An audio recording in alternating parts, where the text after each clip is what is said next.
How to get or enable ultrawide camera on Snapchat.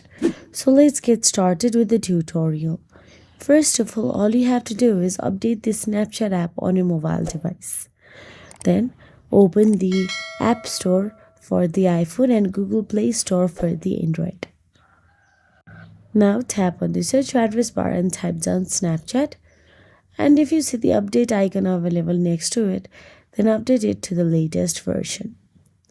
Once updated, all you have to do is open the Snapchat app on your mobile device and just make sure that you are logged into your Snapchat account.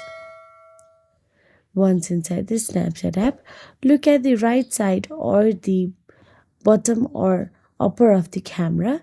You can see 0.5x, 1x and 2x option available there. Tap 0.5x, ultra wide camera will be activated. So that is it. If you found this video helpful, please like, share and subscribe, and thank you so much for watching.